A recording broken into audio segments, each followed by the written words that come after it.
It wasn't merely an accessory, you see. The hat in the 1920s was a declaration. For gentlemen, it spoke of a certain standing, a readiness to face the world, a touch of panache.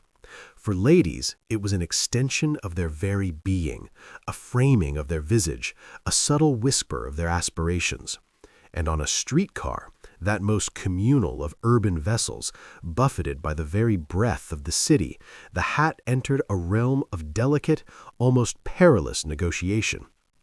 The streetcar itself was a marvel of its age, a rumbling, clattering beast, its open sides an invitation to the elements. In spring and summer, it was a welcome gust, a momentary respite from the city's stifling embrace. But it was a capricious guest, this breeze. It could be a playful flirtation, rustling skirts and lifting the brims of jaunty fedoras, or it could be a sudden, impudent yank, threatening to snatch away the carefully constructed edifice of one's appearance. Consider, if you will, the gentleman. His hat, perhaps a sturdy felt fedora, a distinguished humbug, or the more casual Panama for warmer days, was more than just headwear. It was a signal. Placed firmly on his head, it conveyed confidence, a sense of purpose. But the moment the streetcar began to move, especially when it rounded a corner or a particularly robust gust swept through an open window, an unspoken adjustment was required. A subtle, almost imperceptible tightening of the grip, a downward pressure of the hand against the crown. This was not merely to prevent loss, it was a demonstration of control, of an awareness of one's surroundings, of an inherent understanding of the social contract of public transit. To allow one's hat to tilt precariously, to threaten to take flight, was to reveal a certain lack of composure, a fumbling inadequacy that spoke volumes. And the lady, her hat a more elaborate affair, often adorned with feathers, ribbons, or even artificial fruit.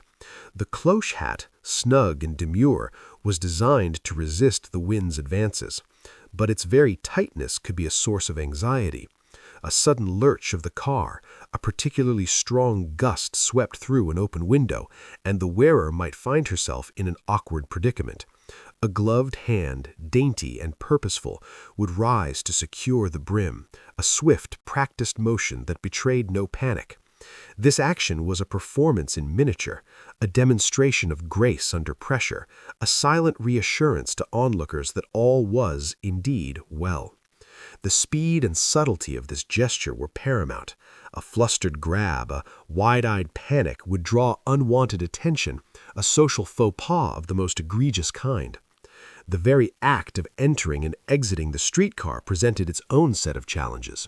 Stepping aboard, one would naturally adjust one's hat, ensuring it was settled securely before finding a seat. But the dance was in the leaving.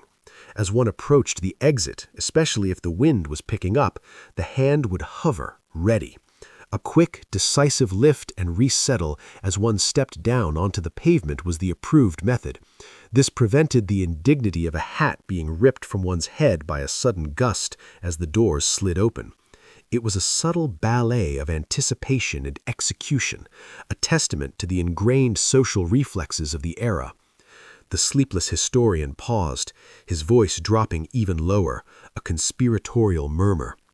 "The weight of a hat," he whispered, "was not merely the physical weight of felt or straw. It was the weight of expectation, of propriety, of the very social order held aloft, sometimes precariously, on the heads of its citizens." The width of a brim could tell a story. For gentlemen, a wider brim, particularly on a Panama hat, often suggested a certain leisure, perhaps a man of means who could afford such an airy yet undeniably stylish confection. A narrower brim on a more robust felt spoke of practicality, of the working professional, the man of business who needed a hat that would withstand the rigmarole of the day. On a breezy streetcar, these distinctions became magnified. A gentleman with a wider-brimmed hat had to be particularly vigilant. The larger surface area was a magnet for the wind's attention. His grip would need to be more secure, his movements more deliberate. A casual glance around the car, a moment of inattention, and his hat could be off on an adventure of its own. This was not a matter of fashion, it was a matter of demonstrating competence. A man who could not even keep his hat on his head on a streetcar was perceived, however unconsciously, as someone who lacked control in other, more significant areas of his life. Ladies' hats, of course, offered a far greater canvas for such unspoken narratives. The demure cloche, as mentioned, was designed for snugness, for a certain understated elegance. Its very shape minimized the wind's opportunity to wreak havoc. But even the cloche could be a statement. A cloche adorned with a single elegant feather whispered of refinement. A cloche with a more flamboyant ribbon suggested a bolder spirit, perhaps a woman of artistic inclination. But it was the hats that dared to defy the cloche's embrace that truly tested the mettle of the wearer and the observer. The tilted brim, the decorative scarf tied artfully around the crown, the occasional daring fascinator perched precariously. These were expressions of individuality, of a playful rebellion against the norm. On a breezy streetcar, however, these stylistic choices came with inherent risks. A lady sporting such a hat was subtly announcing her willingness to engage in a more daring dance with the elements. Her vigilance had to be exceptional. A flick of the wrist to adjust a stray feather, a gentle pat to ensure a scarf remained in place. These were not mere adjustments. They were subtle assertions of control over one's chosen adornment, and by extension, over one's public persona. The angle at which a hat was worn also held meaning. A gentleman's hat worn slightly tilted could suggest a rakish charm, a touch of devil-may-care attitude. But on a windy streetcar, this tilt was a precarious balance. If the tilt became too pronounced, if the brim began to obscure the eyes too much, it could be misinterpreted as evasiveness or a lack of attentiveness. A direct gaze, facilitated by a properly positioned hat, was the mark of respect and engagement. The wind, in its boisterous way, could conspire to disrupt this delicate equilibrium, forcing a wearer to choose between style and social correctness. And the glance, oh, the glance. When a hat threatened to depart, the eyes of fellow passengers would involuntarily dart. A quick, furtive flicker, a polite averting of the gaze, a subtle acknowledgment of the social crisis unfolding.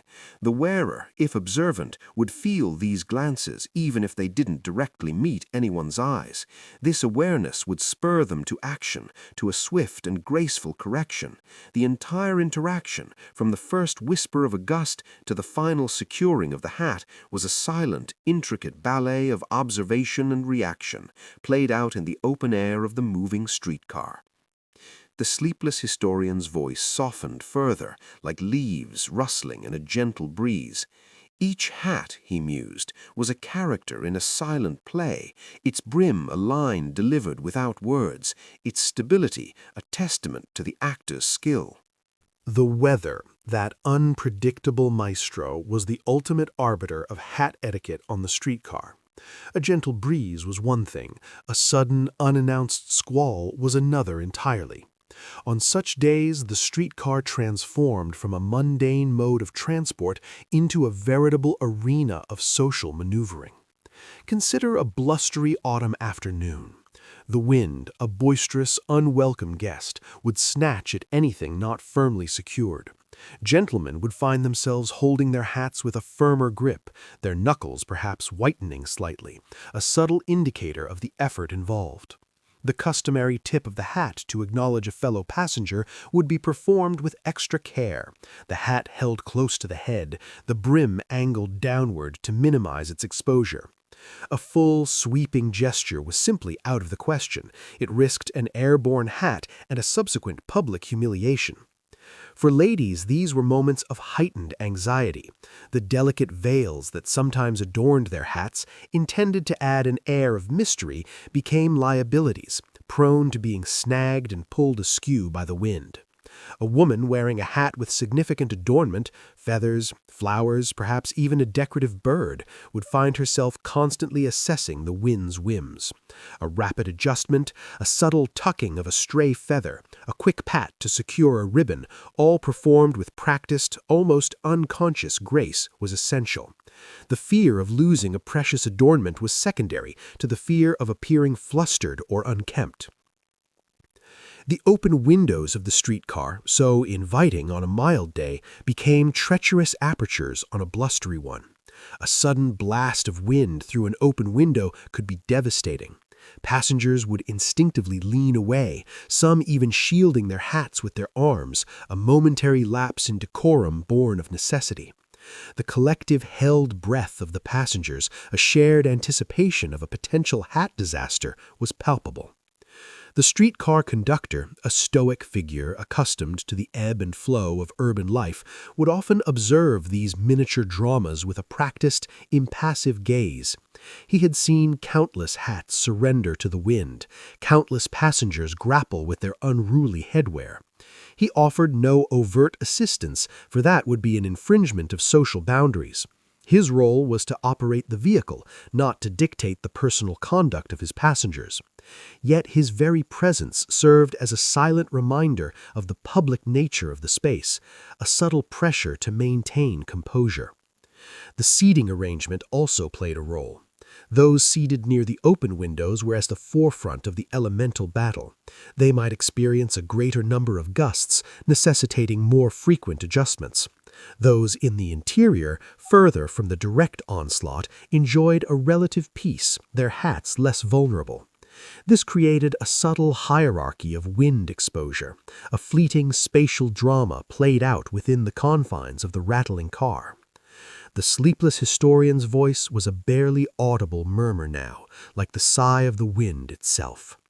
The wind, he whispered, was a democratic force, but its effects on a hat were deeply personal, revealing much about the wearer's composure and social standing. The exchange of glances on a streetcar was a complex, often subconscious dance.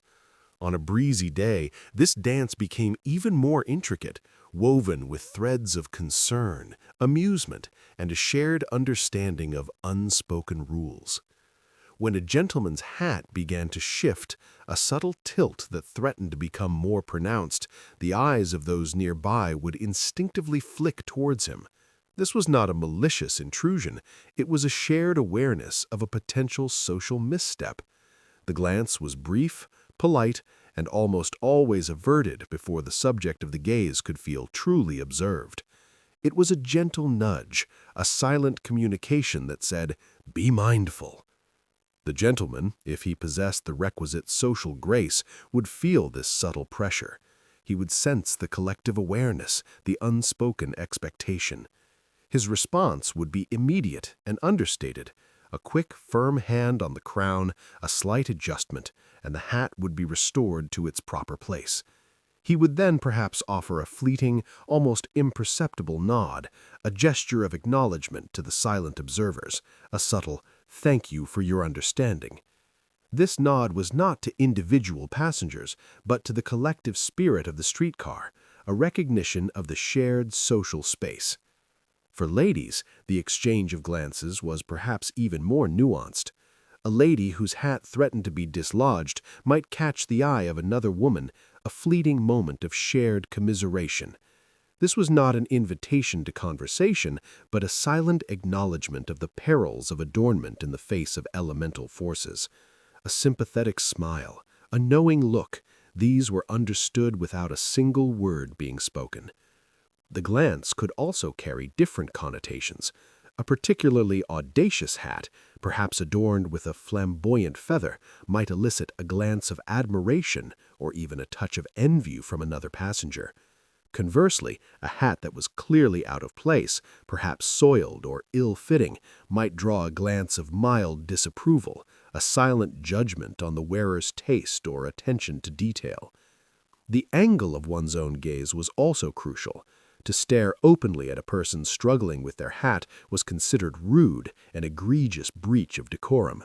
Instead, one would focus on a point just beyond them, or perhaps on the window, while still maintaining a peripheral awareness. This allowed for observation without direct confrontation, a masterful navigation of social boundaries. The younger generation, less entrenched in the rigid dictates of etiquette, might sometimes betray a hint of amusement, a stifled giggle, a quickly covered smile. These were usually met with a stern look from an elder, a silent reminder of the seriousness of public conduct. The streetcar was not a playground for overt expressions of mirth at another's expense. The sleepless historian lowered his voice to a whisper, as if sharing a secret. The glance, he breathed, was the streetcar's unspoken communication system, a delicate network of nods and averted eyes, a silent consensus on the rules of the road and the heads that navigated it. The 1920s, a decade of dazzling progress and stark social contrasts, painted a clear picture of class distinctions, and nowhere was this more subtly yet undeniably evident than in the hats worn on the streetcar. For the gentleman of means, his hat was an emblem of his status. The finest felt, meticulously shaped and maintained, perhaps a Borsalino or a Stetson, exuded an air of quiet authority. He would wear it with a casual confidence, the brim often tilted just so, a deliberate gesture of nonchalance that spoke of inherent self-assurance. On a breezy streetcar, his adjustments would be minimal, almost imperceptible, reflecting a lifetime of practiced ease with such matters. He might even possess a secondary lighter hat for warmer days, a Panama or a straw boater, further underscoring his leisure and his access to finer things. The working-class gentleman, while equally bound by the necessity of wearing a hat, would often sport a more utilitarian model, a sturdy, perhaps slightly faded fedora or a flat cap. Its purpose was primarily functional, protection from the elements, and a signifier of his respectable occupation. His grip on the hat might be firmer, his adjustments more noticeable as he navigated the wind with a conscious effort to maintain his dignity. The wear and tear on his hat, though a mark of honest labor, also served as a visual indicator of his economic standing. For ladies, the chasm was even wider. The wealthy woman's hat was a work of art. Elaborate creations of silk, velvet, and intricate millinery, adorned with genuine feathers, pearls, and exquisite ribbons. These hats, while beautiful, were often less practical for the unpredictable gusts of a streetcar. Their owners, however, rarely had to worry about the practicalities. They might be accompanied by a chauffeur, or their streetcar journeys might be brief and infrequent. When they did ride the streetcar, their every movement would be infused with an ingrained sense of entitlement and grace, their hats secured with an almost regal assurance. The middle-class woman's hat was often a simpler affair, a serviceable cloche, perhaps homemade or purchased at a less expensive establishment. Its primary function was to keep her hair tidy and to offer a modicum of protection. The adornments would be minimal, if present at all. Her adjustments might be more practical, less concerned with style than with simply keeping the hat on her head. The very fabric of her hat, the quality of its stitching, would silently announce her place in the social hierarchy. The sleepless historian's voice was a hushed whisper, like the rustling of silk. The hat, he sighed, was a tiny flag planted firmly on the head, proclaiming one's allegiance to a particular stratum of society, even as the wind sought to pull it down. The gentleman's hand on his hat, particularly on a breezy streetcar, was a marvel of subtlety and unspoken communication. It was a micro-performance, a fleeting gesture that conveyed volumes about his character, his social standing, and his understanding of public decorum. The default position, of course, was to wear the hat squarely on the head, but the moment the streetcar began to move or a gust of wind made its presence known, the hand would subtly descend.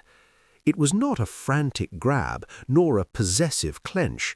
It was a gentle yet firm pressure against the crown. This was a gesture of control, a quiet assertion that the gentleman was aware of his surroundings and the potential for his hat to be dislodged. The intensity of this pressure was also telling. A man of true breeding would apply just enough force to secure his hat without appearing to be struggling. His fingers might rest lightly on the brim, or his palm might press gently against the top. The movement was fluid, almost unconscious, as if his hand had a mind of its own, a finely tuned instinct for self-preservation of his headwear. A more anxious gentleman, perhaps less accustomed to the rigors of public transport, might exhibit a tighter grip, his fingers digging slightly into the felt. This was a telltale sign of his internal unease, a subtle broadcast of his lack of confidence. His adjustments might be more visible, a slight repositioning of the brim that drew more attention than was strictly necessary. The angle of the hand was also significant. If the hat began to tilt to one side, the gentleman's hand would instinctively move to counteract the imbalance, his fingers applying pressure to the opposite side. This was a quick, decisive action, a demonstration of his ability to maintain equilibrium, both for his hat and, by extension, for himself. When greeting another passenger, the hat-tipping ritual was even more delicate on a breezy streetcar. The hat would be lifted, but not entirely removed.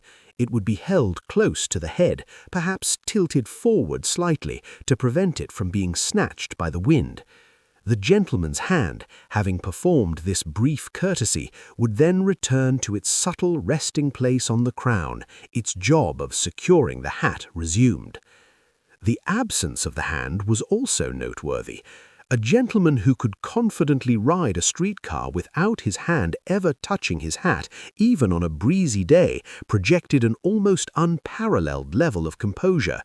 This suggested a hat of exceptional fit and design, or a man so supremely self-assured that the elements held no power over him.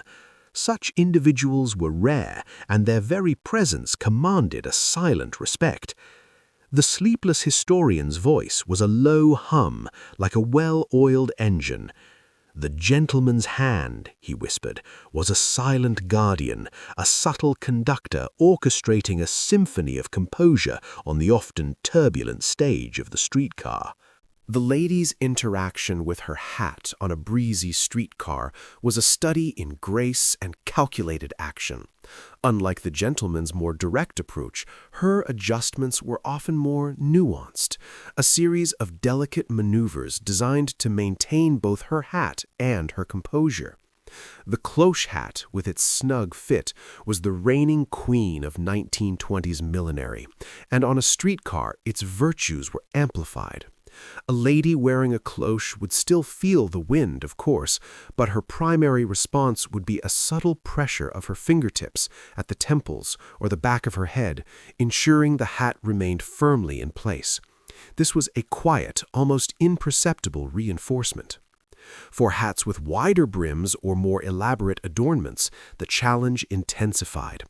A lady might find herself subtly tilting her head forward, her chin lowered slightly, to present a smaller surface area to the wind. Her free hand, usually gloved, might hover near the brim, ready to make a swift, decisive adjustment. This adjustment was a ritual in itself. A gentle pat to secure a stray feather, a delicate tuck of a loose ribbon, a swift, almost invisible smoothing of the brim. The speed and precision of these movements were paramount. A flustered grab or a series of frantic pats would betray a lack of control, a social faux pas that could not be easily rectified. The ideal was to make the adjustment so swiftly and subtly that most passengers would not even notice it had occurred. The gloved hand played a crucial role. The fabric of the glove provided a slight grip, offering a fraction more purchase on the hat's material. More importantly, the glove itself was a symbol of refinement, a testament to the lady's commitment to proper appearance, even in the face of inclement weather. When encountering another lady, the customary nod of acknowledgement might be accompanied by a subtle downward tilt of the head, which also served to keep the hat more firmly seated. This was a dual-purpose gesture, a polite salutation that also offered practical benefit. The presence of a companion could offer a different dynamic. A gentleman escort would often be keenly aware of his companion's hat. He might subtly position himself to shield her from the worst of the wind, or his gaze might be more attentive to her headwear than his own. This unspoken chivalry was a vital component of the era's social code. The lady who could maintain her hat's pristine condition and elegant placement throughout a breezy streetcar journey was not merely dressed well, she was demonstrating a mastery of the subtle arts of public presentation, a quiet triumph of style over circumstance. The sleepless historian's voice was like the gentle rustle of taffeta. The lady's fingers, he whispered, were tiny dancers performing intricate ballets on the stage of her hat, ensuring that grace and elegance never surrendered to the capricious whims of the wind. Beneath the veneer of 1920s civility, a subtle yet pervasive anxiety often simmered, the fear of the unseated hat. On a breezy streetcar, this anxiety was a palpable undercurrent, a collective awareness of the potential for public humiliation. For the gentleman, the loss of his hat was not merely an inconvenience, it was a sign of weakness, of a lack of control. A hat that tumbled onto the streetcar floor, or worse, blew out the open window, was a public admission of his inability to navigate the simple challenges of urban life. It invited pity, or worse, derision. His carefully cultivated image of competence and self-possession would be instantly undermined. The ensuing scramble to retrieve the errant headwear would be fraught with embarrassment, each movement magnified by the prying eyes of his fellow passengers. For the lady, the stakes were arguably even higher. A hat that flew off her head could be an exquisitely tailored creation, adorned with expensive materials. Its loss would represent not only a blow to her dignity, but also a financial setback. Furthermore, the disarray it would cause to her carefully arranged coiffure was a secondary, yet equally distressing concern. A lady whose hair became exposed on a public streetcar was considered to have lost a significant portion of her allure. The anxiety was often unspoken. Passengers would exchange furtive glances, their eyes betraying a shared concern.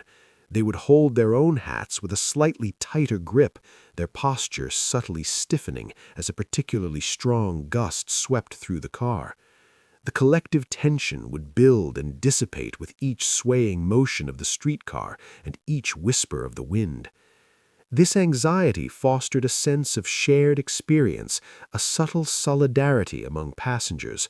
They were all, in their own way, susceptible to the wind's caprice. This shared vulnerability, however, was never overtly acknowledged. Instead, it manifested in a heightened awareness of others' struggles and a silent understanding of the desire to avoid similar fates. The conductor, in his stoic fashion, was a silent witness to these anxieties. He had seen it all before: hats lost, hats recovered, hats left behind. His impassive gaze offered no judgment, but his presence served as a constant reminder of the public nature of the space and the need for measured conduct. The act of securing one's hat was therefore not just about physical retention, it was about psychological reassurance. It was about maintaining the illusion of effortless control, of unwavering composure in the face of the elements and the scrutiny of society. The quiet satisfaction of a successfully navigated gust, of a hat kept firmly in place, was a small but significant victory in the daily theater of public life. The sleepless historian's voice was a soft exhalation, like the fading echo of a streetcar bell. The anxiety of the unseated hat, he whispered, was a ghost that haunted the aisles of every streetcar, a silent reminder of the fragility of composure and the ever-present gaze of the world. The streetcar in the 1920s was more than just a mode of transit. It was a stage upon which individuals performed their social roles. And the act of wearing a hat, particularly on a breezy day, was a crucial element of this performance, a constant negotiation between personal comfort and public expectation. Every interaction, from stepping aboard to finding a seat, was imbued with a subtle theatricality. The gentleman would, with practiced ease, adjust his hat before greeting the conductor, a small bow of the head, a tip of the brim, a silent acknowledgement of the conductor's authority. The lady would ensure her hat was perfectly aligned before entering, her posture erect, her gaze serene, presenting an image of unruffled elegance. Once seated, the performance continued. The way one held one's hat when not actively wearing it was a subtle statement. For gentlemen, it might rest on their lap, the brim facing outward, a display of its quality and condition. For ladies, it might be held carefully on their lap, or perhaps placed beside them on the seat, always with an air of respect for the object. The act of putting on or taking off one's hat was also a choreographed movement. It was not a hasty affair, but a deliberate, almost ritualistic action. The hat would be lifted carefully, positioned with precision, and settled with a gentle, firm touch. The fingers would linger for a moment, ensuring its perfect placement before gracefully retreating. The breezy streetcar introduced an element of improvisation to this performance. The wind became an unseen antagonist, testing the performer's skill and resilience. The subtle adjustments, the quick glances, the almost imperceptible tightenings of grip, these were not merely reactions to the weather, they were extensions of the ongoing performance. They demonstrated that the individual possessed the necessary skills to maintain their public persona, even when faced with unexpected challenges. A successful navigation of a windy streetcar journey with one's hat remaining steadfast was a silent affirmation of one's social competence. It was a performance that said, "I am in control, I am refined, I am a worthy member of this society." Conversely, a hat disaster would signal a lapse in that performance, a momentary crack in the facade of polished urbanity. The sleepless historian's voice was a hushed narrative, like an old film reel flickering in the darkness. The streetcar, he murmured, was not just a means of travel, it was a grand theater of everyday life, and the hat, its most visible prop, dictated much of the script. The 1920s streetcar, a symphony of clattering wheels and rumbling engines, was also a space of profound silence, a silence punctuated by unspoken communication. And in this quiet arena, hats spoke volumes. A gentleman's hat, tipped in greeting, was a courteous acknowledgement. A hat held at a jaunty angle could suggest a carefree spirit. A hat worn low over the eyes might signal introspection or a desire for privacy. On a breezy streetcar, these unspoken messages became even more potent, as the very act of keeping the hat in place was a testament to the wearer's character. A man who adjusted his hat with swift, decisive movements conveyed competence and self-reliance. A man who fumbled with his hat, his brow furrowed in concentration, betrayed a lack of ease. The same applied to ladies.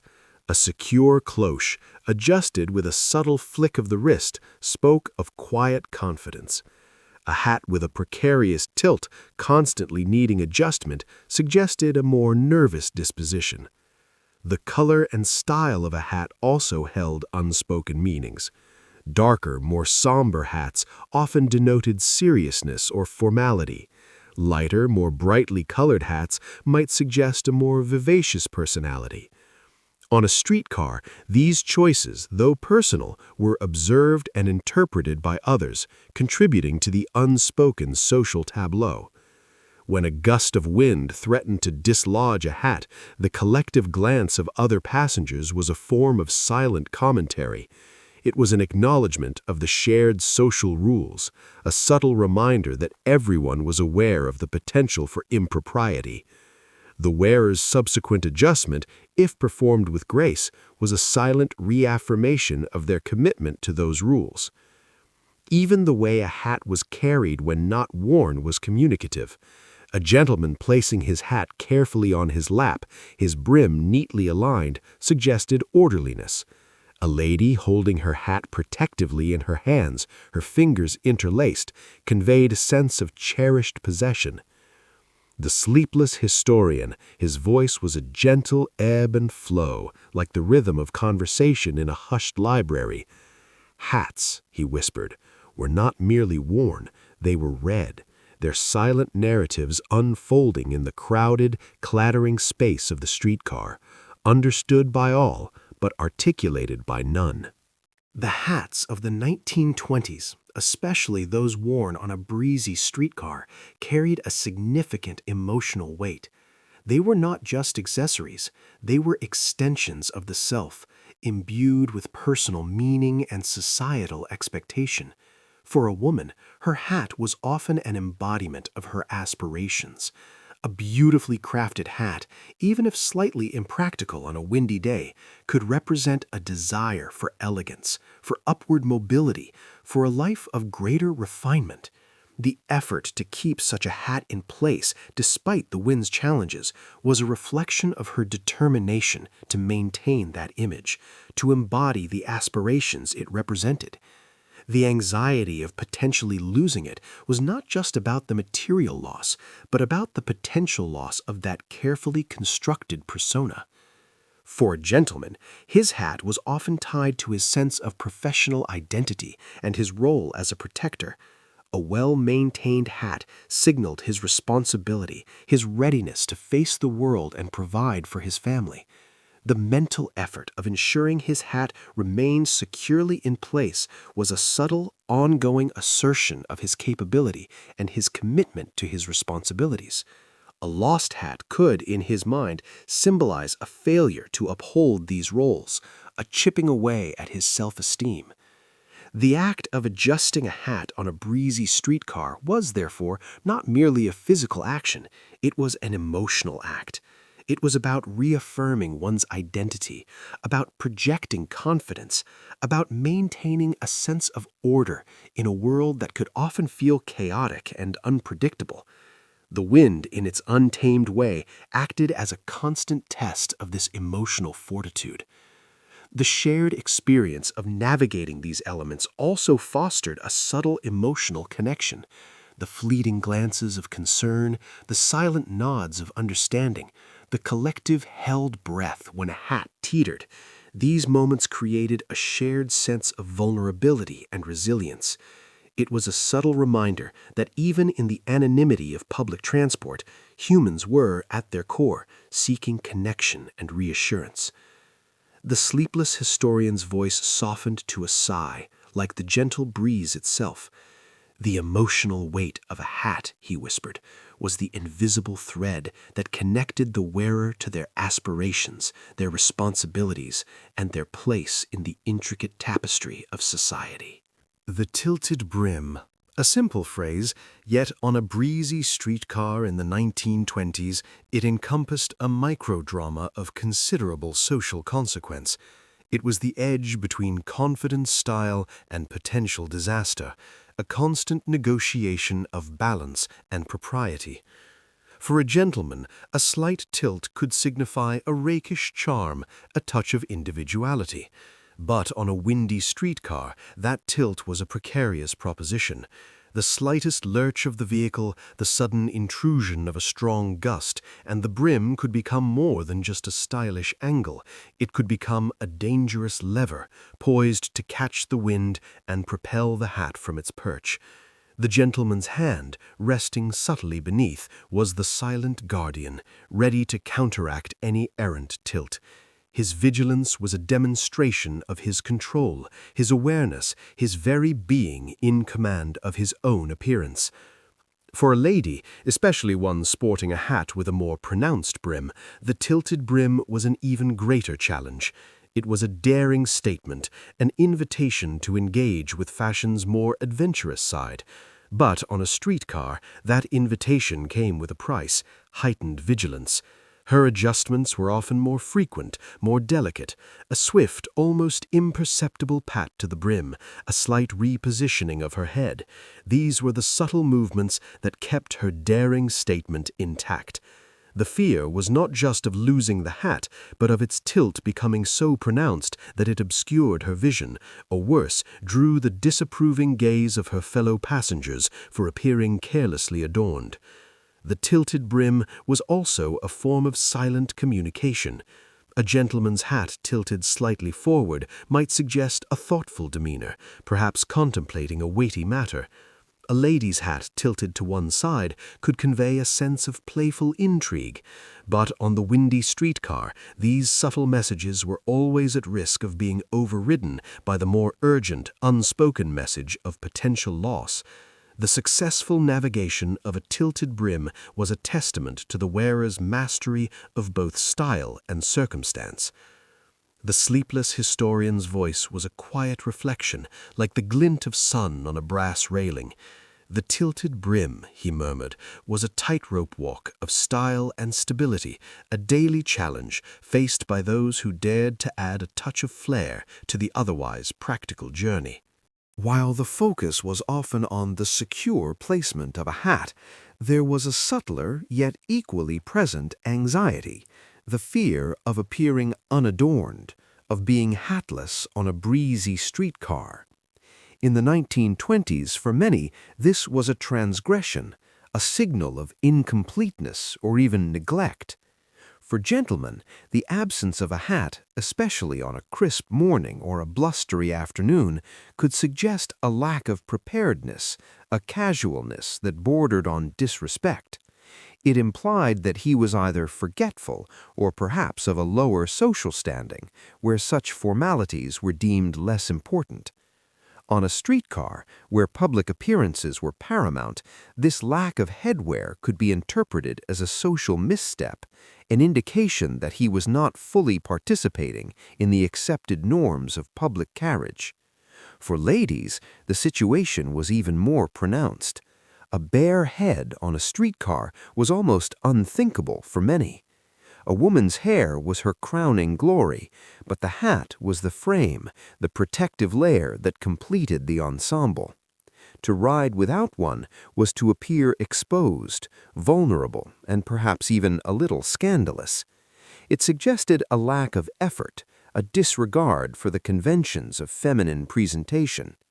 The wind, in this context, became an ally of etiquette, as it provided a ready excuse for women to keep their hats firmly in place, thus avoiding the perceived indecency of a bare head. The anxiety was not always overt. It was a quiet unease, a feeling of being out of step with the prevailing social rhythm. While fellow passengers might not openly condemn a hatless individual, their unspoken judgments could be felt. The glance, that subtle barometer of social approval, might linger for a fraction longer on the bare head, a silent question mark hanging in the air. The breezy streetcar, by its very nature, exacerbated this anxiety. The wind, which posed a threat to hats, also served as a constant reminder of their importance. It created a situation where the act of wearing a hat was not just about protection from the elements, but about fulfilling a social obligation, about presenting oneself as a complete and proper individual. The sleepless historian's voice was a hushed lament, like the rustling of autumn leaves.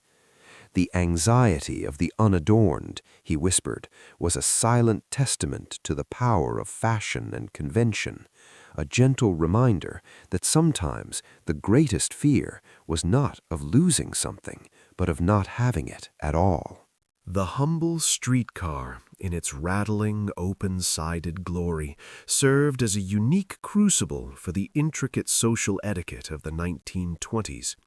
It was a space where the grand pronouncements of society were distilled into the minute gestures of daily life, and the act of wearing a hat on a breezy day was a prime example. The streetcar forced individuals from disparate walks of life into close proximity, creating a shared environment where social rules were amplified. The constant movement, the exposure to the elements, the need for constant awareness, all these factors combined to make hat etiquette a particularly potent performance. A misplaced hat, a fumbled adjustment, a moment of indecision in the face of a gust of wind could unravel the carefully constructed facade of composure in an instant. This heightened awareness fostered a sense of collective observation. Passengers were not just passive riders, they were active interpreters of each other's behavior. The subtle nods, the averted glances, the fleeting smiles of shared understanding, these were the unspoken cues that reinforced the social order. The streetcar became a miniature theater, with each passenger playing their part, their hats acting as essential props in this daily drama. The conductor, too, played a silent role. His stoic demeanor, his impartial gaze, acted as a constant reminder of the public nature of the space. He was the silent arbiter, the enforcer of the unspoken rules, not through direct intervention, but through his very presence. The breezy streetcar, in particular, acted as a stress test for this social framework. It introduced an element of unpredictability, forcing individuals to adapt and react. The way they managed their hats in the face of the wind revealed their social intelligence, their ability to navigate complex social situations with grace and confidence. Those who succeeded projected an image of competence and respectability, while those who faltered, however subtly, risked revealing a perceived inadequacy. The sleepless historian's voice was a slow, rhythmic cadence, like the steady pulse of a forgotten era. The streetcar, he murmured, was a magnificent, albeit sometimes rattling, stage where the grand symphony of social etiquette was played out in the quiet, intimate movements of daily life, with the hat as its conductor's baton. And so the tale of the hat on the breezy streetcar draws to a close, not with a dramatic flourish, but with a gentle fading, like the last rays of a setting sun. It is a story etched in the rustle of felt, the flutter of ribbon, the almost imperceptible tremor of a gloved hand. It is a testament to an era when the smallest gestures carried the weight of significant social meaning, when public carriage was an art form and the wind a capricious choreographer of elegance. The anxieties, the class distinctions, the gender expectations, the weather-related crises, they all converged on that rattling platform in the fleeting moments between stops. The hat, in its steadfast or precarious position, was a silent narrator of individual character, of social standing, of the unspoken hopes and fears of a generation. The sleepless historian leaned back, his eyes distant, as if still seeing the spectral figures of the past. The hum of the modern world outside seemed a distant echo, a pale imitation of the vibrant, intricate life that once pulsed through the streets. The hushed cadence of his voice softened further, becoming a lullaby of memory. "The wind," he whispered, his voice barely audible, "may have tugged at the brims, but the spirit of elegance, the ingrained understanding of propriety, held firm.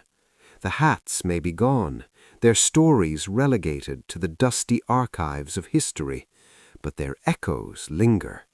They whisper of a time when attention to detail was not a chore, but a celebration of life, and when even the simplest journey on a breezy streetcar was a finely orchestrated ballet of human connection and unspoken grace." He closed his eyes, the lamplight casting his face in a serene, almost melancholic glow. The narrative, complete, dissolved into the quiet hum of the night, leaving behind only the gentle, hypnotic rhythm of the sleepless historian's breath, a soft testament to the enduring power of forgotten etiquette and the quiet dignity of the past.